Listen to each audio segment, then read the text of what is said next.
सो hey guys what's up, आपका स्वागत है आज सेकंड लेक्चर में। सो गाइस इस लेक्चर में हम आज भी पैटर्न्स के बारे में पढ़ेंगे। पैटर्न्स तब तक वीडियो ये आती रहेंगी जब तक हमारे पूरे जावा के जो पैटर्न्स हैं कंप्लीट नहीं हो जाते। तो हर रोज़ एक वीडियो आती है, तो आप प्लीज़ ज़रूर सब्सक्राइब कर लेना चैनल को। आज हम सीखेंगे ये ऐसा सा पैटर्न, ऐसा स्ट्रक्चर बनाना।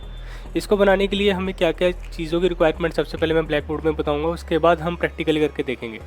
सबसे पहले आप देख रहे हैं कि हमारे पास 1 आना चाहिए, उसके बाद 0 1, यानी कि first row, second row, third row, fourth row, fifth row, यानी कि 5 लाइन्स है टोटल नंबर ऑफ़ लाइन्स हमें रिक्वायरमेंट पड़ेगी 5 की। यानी कि यहाँ पे भी थोड़ा सा लूप को हमें चलाना पड़ेगा, लूप की रिक्वायरमेंट पड़ेगी। लेकिन यहाँ पे कम से कम जो कॉलम्स हैं वो हैं 1 2 3 4 5 ही कॉलम्स की हमें ज़रूरत पड़ने वाली है। तो हम इसे आई लेट करते हैं और जे को हम आई के इक्वल लेट कर लेंगे, यानी कि क्योंकि दोनों बराबर ही हैं 5 5, ठीक है। तो इससे कोई हमारे प्रॉब्लम नहीं आने वाली। तो इसके लिए हम फॉर लूप चलाएंगे, ठीक है। अब इसको पाने के लिए एक मेथड लगेगा। वो मेथड कैसे लगेगा, क्या चीज़ करनी है हमने, वो मैं आपको बता देता हूँ। देखिए यहाँ पे हमें एक चीज़ लेट करनी पड़ेगी। आपको पिछली वीडियो याद हो अगर आपने देखी हो, उसमें हमने अल्फ़ाबेट लिया था यहाँ पे ए। तो वही चीज़ हमें सबसे पहले लेट करनी है। इसको हम मान लेते हैं काउंट, ठीक है। इसको हम काउंट के इक्वल मान लेंगे, काउंट इज इक्वल टू 1। अभी जो काउंट है यहाँ पे इसका काम क्या है असलियत में, ये मैं आपको बताता हूँ। देखिए काउंट अगर हम 1 के इक्वल लेट करेंगे तो मेथड किस तरह से लगेगा वो मैं आपको बता देता हूँ। इसमें हमें इफ़ एल्स लगाना पड़ेगा, इफ़ एल्स लगाना पड़ेगा इसके लिए, ताकि अगर इफ़ स्टेटमेंट ट्रू है, ठीक है, इस इफ़ स्टेटमेंट जो हमने डिक्लेयर करी है अगर वो ट्रू है तो काउंट इक्वल टू 1 लेट हो जाएगा। अगर वो ट्रू नहीं है तो फिर हमारे पास काउंट इक्वल टू 0 लेट होगा। ये सारी चीज़ें डीपली हम स्टडी करेंगे जिससे कि आपको ज़्यादा अंडरस्टैंडिंग हो और आपको समझने में भी आसानी हो। तो मैंने आपको रिक्वायरमेंट्स बता दी ना, ताकि बाद में मेरे को जब मैं आपको कराऊँ तो आपको समझ में आ जाए साथ के साथ कि हमने ये चीज़ की क्या रिक्वायरमेंट थी हम, ठीक है। अब यहाँ पे फॉर लूप और काउंट, ये 2 चीज़ों का हमने यूज़ करना है। तो चलिए देखते हैं किस तरह से करना है। सो भाई चलिए हम आपको बता देते हैं सबसे पहले कि किन किन चीज़ों की रिक्वायरमेंट आज हमें पढ़ने वाली है। सबसे पहली रिक्वायरमेंट तो हमें पड़ेगी रोज़ की और कॉलम्स की, जिसे हम मानते हैं आई, जो हम रो को मानेंगे, और हम मानते हैं एक और जे, इसे हम मानेंगे कॉलम के लिए, ठीक है। क्योंकि देखिए आपको हमें ये आउटपुट चाहिए तो इसमें रोज़ की भी रिक्वायरमेंट और कॉलम्स की भी है, और साथ में एक बाइनरी नंबर है इसकी भी रिक्वायरमेंट, तो इसको भी हम डिक्लेयर कर देते हैं। सो अभी हम इसको लेट करते हैं इंट कैर, सॉरी इसको हम ले लेते हैं काउंट इज इक्वल टू 1, ठीक है। इतना होने के बाद आपको यहाँ पे अब जो चीज़ की रिक्वायरमेंट पड़ेगी वो है फॉर लूप। अगर आपने मेरी कल वाली वीडियो नहीं देखी है तो उसका आई का आ चुका है, आप जाके देख सकते हैं। उसमें मैंने बताया है कि अल्फ़ाबेटिकली कैसे आपको प्रिंट करवाने हैं। अब यहाँ पे अगर आप देखें हमें फॉर लूप की ज़रूरत पड़ रही है। क्यों पड़ रही है? क्योंकि हमें ये नंबर बाई नंबर प्रिंट करवाने हैं, क्योंकि नंबर ऑफ़ लाइन्स जो हैं वो 5 हैं। तो उसके लिए फॉर लूप की रिक्वायरमेंट पड़ेगी। तो यहाँ पे नंबर ऑफ़ लाइन्स कितनी है? 5। So I is equal to 0, I equal to 1 से स्टार्ट करते हैं क्योंकि 1 से ही स्टार्टिंग है।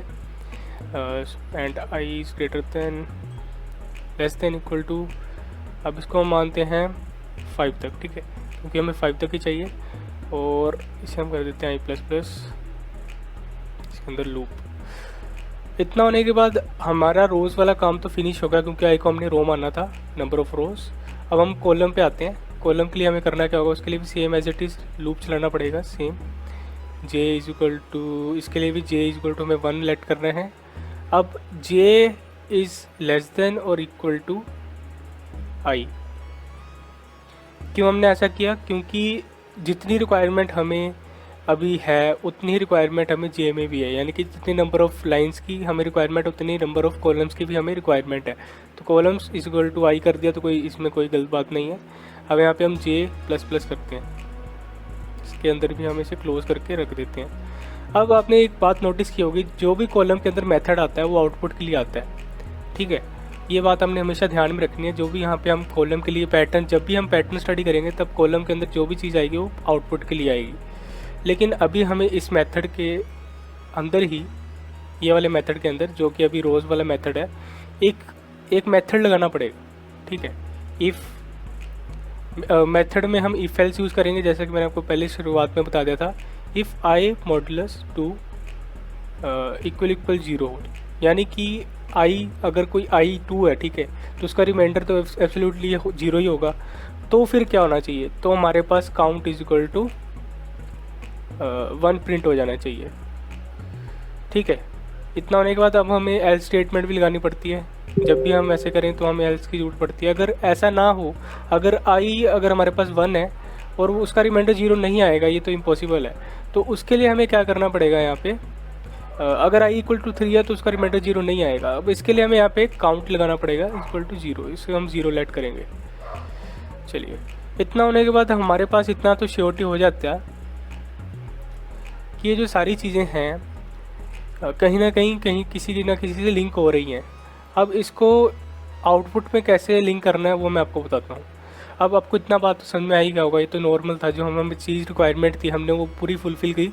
हमें जिन जिन चीज़ों की मेथड भी लगा दिया। अब ये मेथड लगाया क्यों है मैंने, एक्चुअल में आपको बता देता हूँ। देखिए, जैसे ही यहाँ पे आई हमारे पास 1 आता है, ठीक है, आप लेट कीजिए, अब फॉर लूप चला, ठीक है। आई हमारे पास क्या है, रोज़। अगर आई सबसे पहले प्रिंट होगा, फिर वहाँ पे आएगा 2, ठीक है, 2 आया यहाँ पे। अब 2 divide by 2 is equal to, उसका रिमाइंडर जो होता है वो 0 होता है, ठीक है।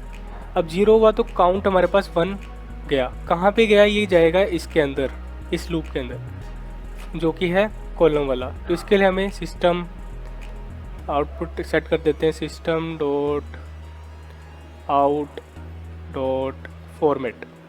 हम यहाँ फॉर्मेट का यूज़ कर रहे हैं क्योंकि हमें यहाँ पे नंबर शो करवाने हैं, %d, कोमा। अब यहाँ पे हम काउंट प्लस प्लस लेंगे, क्योंकि देखिए जो हम जैसे जैसे हमें जो चीज़ें चाहिए होती हैं, हमें उस रिक्वायरमेंट को लेके चलना पड़ता है। अब यहाँ पे देखिए, अगर रिमाइंडर 0 ही रहता तो सबसे पहले हमारे पास 0 प्रिंट होता।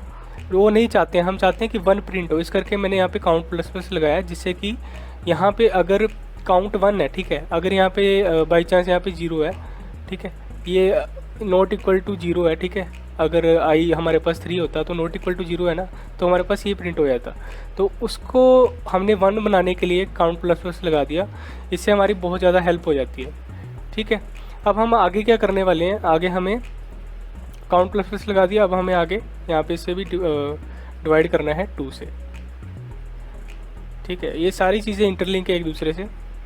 चलिए, अब इसे हमने क्यों डिवाइड करा 2 से, डिवाइड का मतलब यहाँ पे इसका मतलब होता है मॉडुलस, ठीक है। अगर इसको हमने 2 से डिवाइड करा तो उसका जो रिमाइंडर आएगा वो यहाँ पे आऊगा, ठीक है, यहाँ पे %d वाले सेक्शन में, ठीक है। अब इसको एक बार मैं ना रन करके बताता हूँ आपको क्या आउटपुट हमारे पास निकल करके आता है।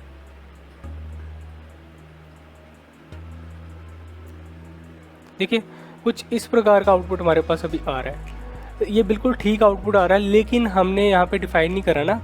डिफाइन करने के लिए हमें ऐसा आउटपुट चाहिए, तो इसको डिफाइन कर देते हैं। किस तरह से डिफाइन करना मैं आपको बताता हूँ। अगर यहाँ पे भी हम इफ एल्स वाली स्टेटमेंट लगाएंगे, सबसे पहले इफ ही लगा देते हैं।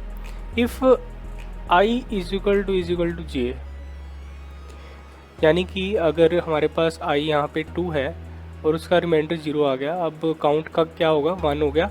अब काउंट 1 यहाँ पे गया, अब ये किस में कन्वर्ट हो गया, 2 में। अब 2 डिवाइड बाई 2 क्या होता है, उसका रिमाइंडर क्या हो गया, 0। अब यहाँ पे 0, अगर हमारे पास आई 0 है और जे हमारे पास अभी 1 ही है, क्योंकि हमें 1 कॉलम की रिक्वायरमेंट अभी जस्ट, ठीक है। तो हमारे पास क्या प्रिंट होगा वो हम देखते हैं। उसके लिए हमें यहाँ पे एंड लगाना पड़ेगा। If I is equal to 0 J and यहाँ पे हम लगा देते हैं I is not equal to, if I is not equal to 5, ठीक है। अगर I is not equal to 5 है तो हमारे पास प्रिंट हो जाना चाहिए system dot out dot println. बस इतना सा काम था हमारा, ये सारा मेथड हमने लगा दिया। अब आप यहाँ पे ध्यान से समझें कि क्या क्या चीज़ थी, क्या किया हमने, ठीक है। थोड़ा सा तो आपको समझ में आ ही गया होगा अगर आप थोड़ी स्टडी करते हैं। यहाँ पे इफ एल्स स्टेटमेंट क्यों लगाई, ये जस्ट मेथड है। इस मेथड को कॉल किसने किया, यहाँ पे कॉल होके गया, ठीक है, यहाँ पे काउंट प्लस प्लस में। अब ये जो गया यहाँ पे कॉल होके, जैसे कि आप लेट करें, हमारे पास लूप चला रोज़ का। सबसे पहले क्या है, आई इज इक्वल टू 1। अब 1 प्रिंट होगा सबसे पहले यहाँ पे, आई इज इक्वल टू 1। अब 1 divided by 2 is equal to 0, no. It is equal to 0 point something. Okay, so इसके लिए हमें यहाँ पे सबसे पहले 0 लेट करना पड़ा काउंट को। अब 0 ऊपर गया, यहाँ पे काउंट प्लस प्लस के पास ये कन्वर्ट हुआ 1 में, क्योंकि यहाँ पे प्लस प्लस लगा है। अब डिवाइडेड बाई 2, अब ये क्या होगा, 0 पॉइंट समथिंग हुआ, तो इसको हम 0 पॉइंट समथिंग को हम 1 लेट करेंगे। ठीक है, सो क्योंकि अगर 0.5 होता है ना, उसको हम कंप्यूटर मेथड में अगर हम बाइनरी में चाहते हैं तो हमें वो बताना पड़ता है कि हाँ भाई हम फ्लोट का यूज़ कर रहे हैं, लेकिन यहाँ पे हम कुछ बताया नहीं, तो यहाँ पे 1 लेट होगा। हमें यही चाहिए था, क्योंकि 1 ही चाहिए सबसे पहले हमें। ठीक है, अब यहाँ पे 1 प्रिंट हुआ, सारी सेटिस्फेक्शन होगी ये वाली स्टेटमेंट भी, क्योंकि आई इक्वल टू जे है, तो फिर जे इज इक्वल टू 1 भी हो जाएगा, तो कोई फ़र्क नहीं पड़ने वाला। अब ये जस्ट 5 से ऊपर नहीं होनी चाहिए कोई वैल्यू, बस इतना आपको ध्यान में रखना, और प्रिंट हो जाएगा हमारे पास 1। अब ऐसे ही सेकेंड लूप चला, सेकेंड लूप में हमारे पास 2 आता है और 2 ही कॉलम्स होंगे। ठीक है, अब यहाँ पे ध्यान में देना आप, 2 ही कॉलम्स होगी और 1 रो होगी। ठीक है, 1 रो होगी और सेकेंड आई की वैल्यू 2 हो गई यहाँ पे। ठीक है, सेकेंड रो हो गई है। अब यहाँ पे 2 है, तो ये बिल्कुल 100% श्योरिटी है कि इसका रिमाइंडर 0 आएगा अगर आई की वैल्यू 2 है। अब काउंट इक्वल टू 1 हो गया। अब 1 ऊपर गया, यहाँ पे ये भी 2 में कन्वर्ट हो गया, तो रिमाइंडर हमारे पास क्या आया, 0, यानी कि हमें सेकंड नंबर पे 0 आएगा। ये देखिए 0। इसी तरह से ये सारा लूप चलता जाएगा। अब सेकंड रो की सेकंड कॉलम की बात करता हूँ मैं, ये कैसे आया, 1 कैसे आया। अब आप यहाँ पे देख रहे हैं कि हमारे पास 0 आया। अब ये 0 जैसे ही आया वैसे ही यहाँ पे कन्वर्ट होने के बाद यहाँ पे ऊपर चला जाता है 1 होने के लिए। अब वो 1 में कन्वर्ट हुआ, 1 इज़ डिवाइडेड बाई 2 नहीं, क्योंकि वहाँ पे कभी ना कभी 1 वैल्यू आएगी। 0.5 value something is equal to 1 according to binary. अब यहाँ पे आप देख पा रहे हैं कि परसेंटेज डी 1 हो गया, तो यहाँ पे ऊपर 1 ही वैल्यू प्रिंट हो जाएगी। अब आते हैं हम थर्ड कॉलम पे, थर्ड रो पे। और थर्ड रो पे क्या होगा, आई की वैल्यू 3 हो जाएगी और जे की वैल्यू भी 3 हो जाएगी, क्योंकि 3 कॉलम्स की रिक्वायरमेंट है। देखिए, अब इसी तरह से लूप चलता जाएगा और ये हमारे पास आ गया। आई होप सो आपको थोड़ा बहुत समझ तो आया ही होगा। अब तक के लिए